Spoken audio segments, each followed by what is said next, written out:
ارے بھائی اگر ہر وقت میں یہ کہوں کہ میں ججمنٹ نہیں مانتا تو بات ہی ختم. Where law ends, anarchy begins.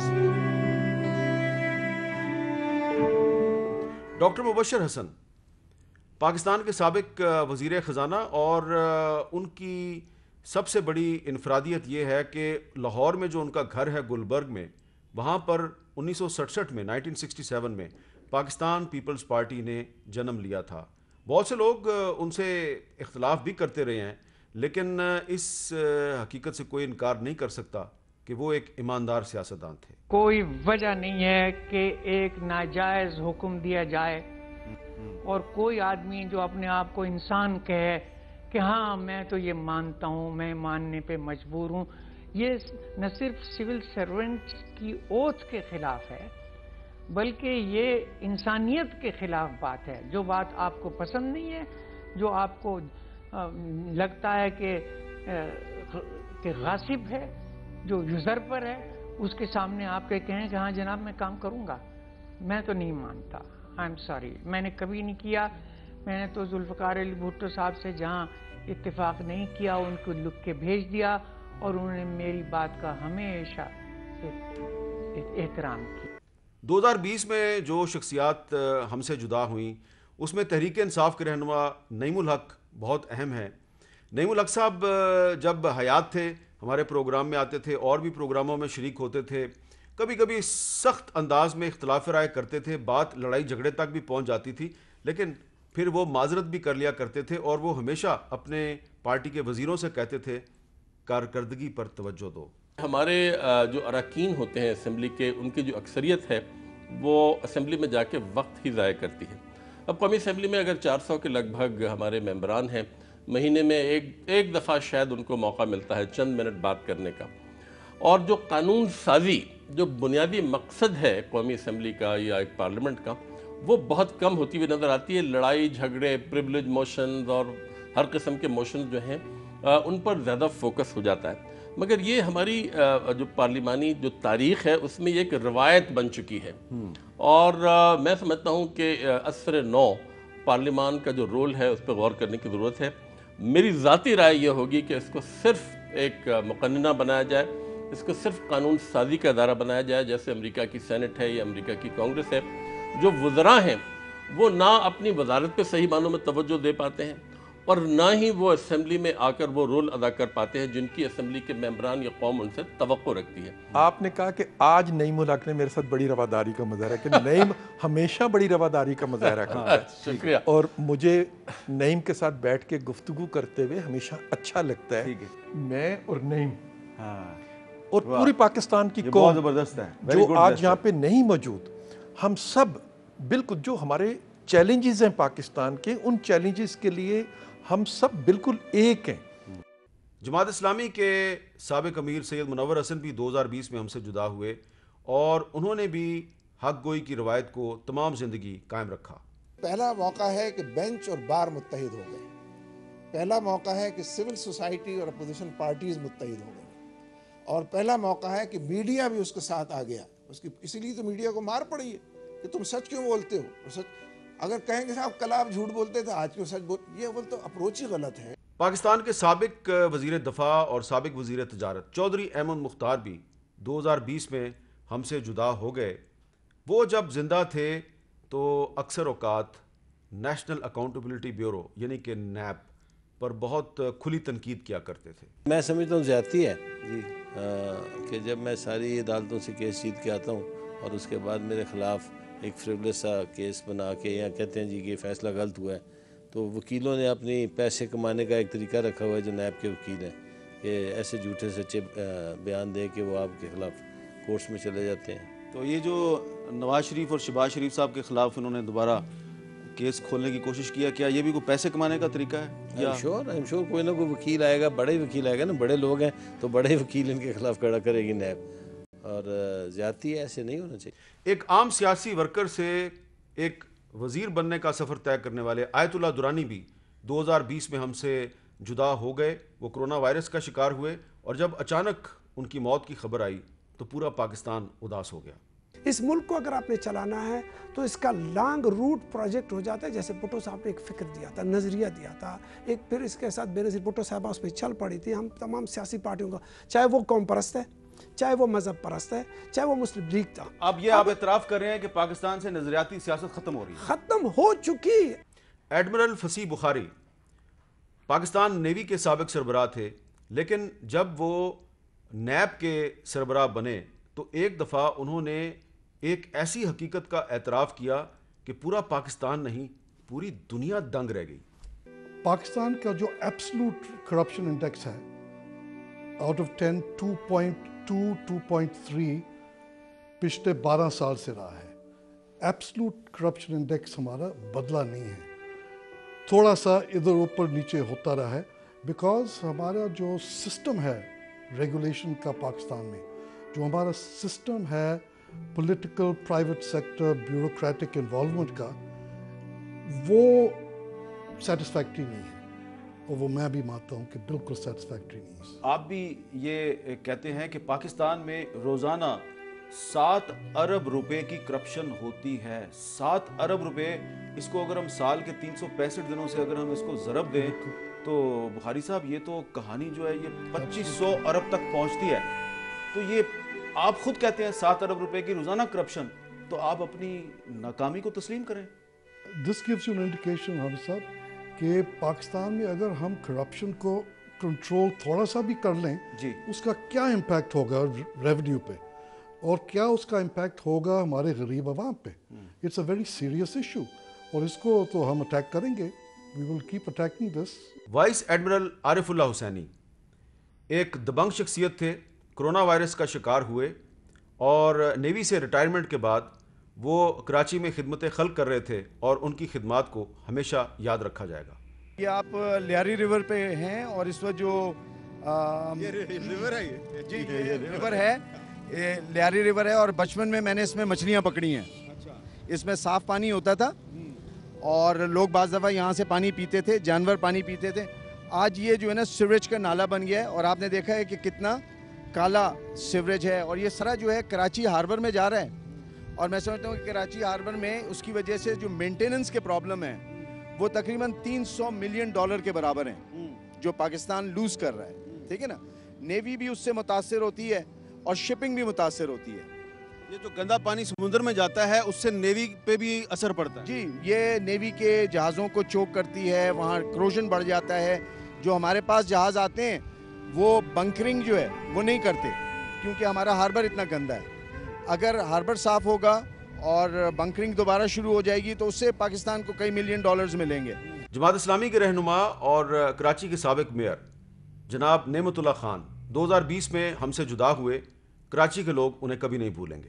نعمت اللہ خان صاحب, جس وقت آپ گفتگو کر رہے ہیں تو ہلکے ہلکے زلزلے کے جھٹکے یہاں مظفر آباد میں محسوس ہو رہے ہیں, لیکن اب ان جھٹکوں کے ہم سب اتنے عادی ہو چکے ہیں کہ ان چھوٹے چھوٹے جھٹکوں کے باوجود ہمارا ہر کارکن اپنی جگہ پہ کام کرنے میں کام کر رہا ہے. میرا خیال یہ ہے کہ یہ بات شاید ہندوستان نے کشمیر کے مسئلے کو آج تک انسانی مسئلہ نہیں سمجھا ہے, اور وہ آئندہ بھی اس کو انسانی مسئلہ نہیں سمجھے. کشمیر کا مسئلہ جو ہے وہ صرف حل ہو سکتا ہے جبکہ پنڈت جواہر لال نہرو کی جو اس میں سیکورٹی کونسل کے اندر جو ان کی جو انڈرٹیکنگ ہے کہ وہ کشمیر کے مسلمانوں کو حق یہ دیں اس کو, اور پھر یہ فیصلہ. مسلم لیگ فنکشنل کے رہنما جادم منگریو بھی سال 2020 میں اس دنیا سے رخصت ہوئے. رانا جادم منگریو, میرا تعلق سندھ سے ہے, میرا گاؤں عمر کوٹ سے ہے. حضرت پیر صاحب پگاروں کے دعاؤں سے, مہربانی سے میں سانگڑ سے MNA ہوں. آپ نے خود عمر کوٹ کو دیکھا ہے, سانگڑ کو دیکھا ہے. سندھ کے 23 اضلاع جو ہیں وہ ڈوب رہے ہیں. لوگوں کو کھانے پینے کے لیے کچھ نہیں ہے. یہاں ملک کی املاک جل رہی ہے. یہ ادھر ہی اس آپ کے ٹاک شو میں ہمارے 3 بڑی پارٹیاں یہاں بیٹھے تھے. انہوں نے کہا تھا کہ ہم آئیں گے. آپ نے بھی وعدہ کیا تھا, لیکن آپ آ گئے, وہ تینوں نہیں آئے. آج کے اس خصوصی پروگرام میں ہم ان شخصیات کو یاد کر رہے ہیں جو سال 2020 میں ہم سے جدا ہو گئیں, اور ان شخصیات کو یاد کرنے کا سلسلہ ابھی جاری ہے. ایک وقفے کے بعد دوبارہ ملتے ہیں.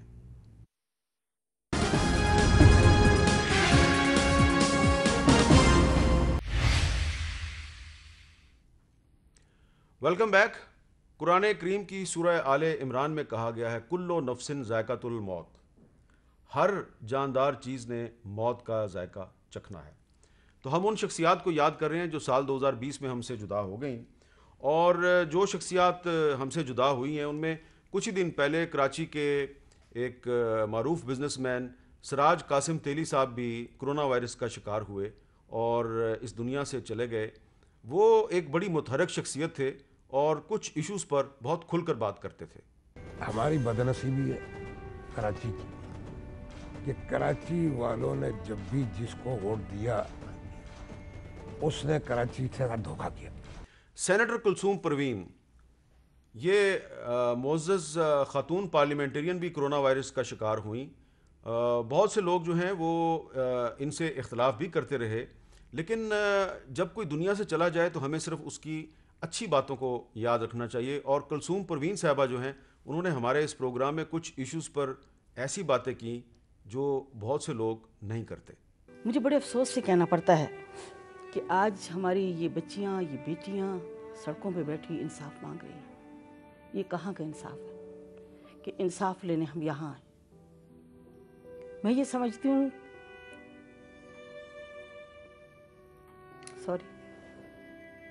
وقت آ گیا ہے حقوق کا۔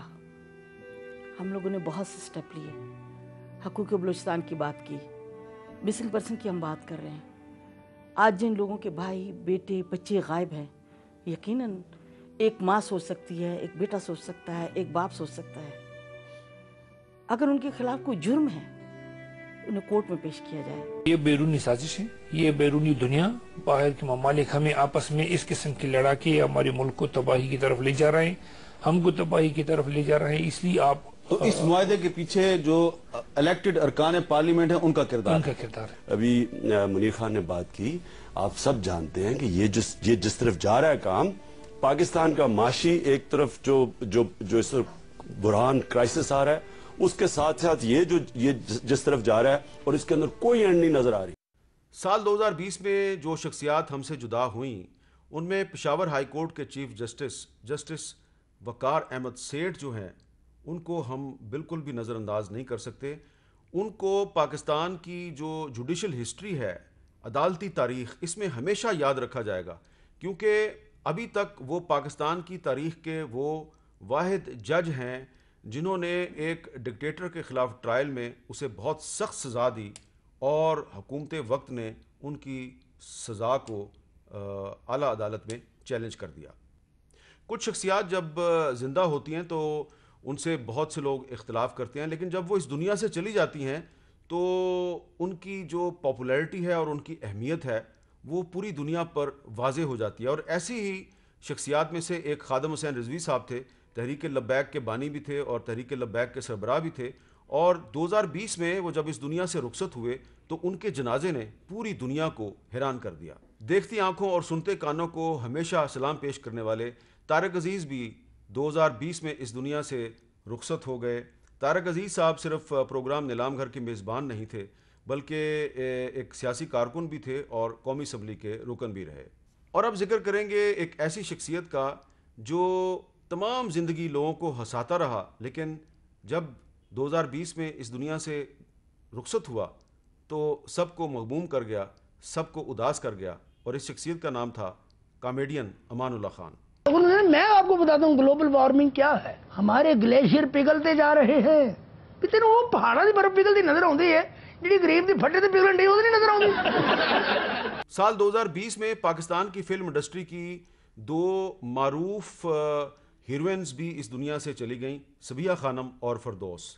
صبیہ خانم اور فردوس نے پاکستان میں فلم انڈسٹری کو آگے بڑھانے میں بہت اہم کردار ادا کیا۔ 2020 میں بہت سے علماء اور مشائخ بھی اس دنیا سے رخصت ہوئے، لیکن ان میں مفتی محمد نعیم صاحب بہت اہم ہیں، کئی دفعہ ہمارے پروگرام میں شریک ہوئے اور اتحاد بین المسلمین کے بہت بڑے علمبردار تھے۔ مفتی نعیم صاحب، میں ابھی عباس کمیلی صاحب کے ساتھ تعزیت کر رہا تھا، آپ کے ساتھ بھی تعزیت کرتے ہیں، بہت بڑا آپ کے ساتھ بھی سانحہ ہوا، آپ کے داماد کو شہید کیا گیا، اللہ تعالیٰ آپ کو حوصلہ دے، صبر دے، آپ کے اہل خانہ کو بھی حوصلہ اور صبر دے۔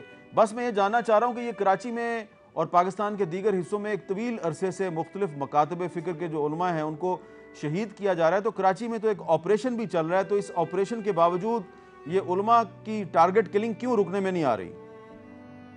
بات یہ ہے کہ کراچی کے اندر تو 15-20 سال سے حضرت مولانا یوسف لدھیانوی رحمۃ اللہ علیہ سے لے کر جی 85 علماء شہید ہو گئے. ہمارے صرف جامع بنوریہ کے 5 علماء شہید ہو چکے ہیں. 5واں میرا داماد تھا وہ شہید ہوا. اس کی بنیادی وجہ یہ کہ یہ آپریشن کا جو لفظ ہے یہ تو بالکل جھوٹ ہے، غلط ہے. ہمارے یہاں صرف حکومت ریاست بالکل ناکام ہو چکی ہے. افسوسناک بات یہ ہے کہ اتنا بڑا سانحہ ہوا، حکومت سندھ یا مرکزی حکومت میں کسی ایک نے بھی تعزیت تک نہیں کی، نہ آ کر جو ہے ہماری ہمت بڑھائی یا صبر دلایا. جو حکومت کا یہ حال ہو کہ ان کے ارباب حکومت جو ہے رابطہ تک نہ کرے تو آپ بتائیں کہ ان سے کیا امیدیں رکھی جا سکتی ہیں. میں سمجھتا ہوں کہ یہاں پر حکمرانی خالص دہشت گرد تھی، اور اگر یہ سلسلہ چلتا رہا تو ایک ایسا وقت نہ آ جائے کہ علماء اور لوگ جو ہے خود ہی ہتھیار لے لیں اور لینے کے بعد جو ہے اپنے تحفظ کے لیے ہر ایک آدمی خود ہو جائے اور پھر ریاست کے اندر ریاست بن جائے اور پھر جو ہے خانہ جنگی کی صورت بن جائے. اس وقت نہ تاجر محفوظ ہے کراچی میں اور نہ ہی جو ہے علماء محفوظ ہے، نہ ڈاکٹر محفوظ ہے، کوئی آدمی محفوظ نہیں ہے. اس کو یہ نہیں پتا کہ میں اپنے گھر سے جب باہر جاؤں گا تو واپس اپنے گھر تک پہنچوں گا یا نہیں. سابق وزیر اعظم نواز شریف کی والدہ بیگم شمیم اختر صاحبہ بھی سال 2020 میں اس دنیا سے رخصت ہوئیں. 2020 میں اس دنیا سے رخصت ہونے والوں میں دنیا صحافت کی کچھ اہم شخصیات بھی شامل ہیں. دنیا بھر میں اردو کے سب سے بڑے ہفت روزہ جریدے اخبار جہاں کے چیف ایڈیٹر میر جاوید رحمان صاحب بھی اس سال اس دنیا سے رخصت ہوئے. اور میر جاوید الرحمان کے علاوہ ادریس بختیار صاحب، سعود ساحر صاحب، یہ بہت سینئر صحافی تھے، یہ اس دنیا سے رخصت ہو گئے. عبدالحمید چھابرا صاحب کراچی پریس کلب کے کئی مرتبہ صدر بنے، وہ اس دنیا سے رخصت ہو گئے. نوجوان صحافی فصیح الرحمان صاحب اس دنیا سے رخصت ہو گئے.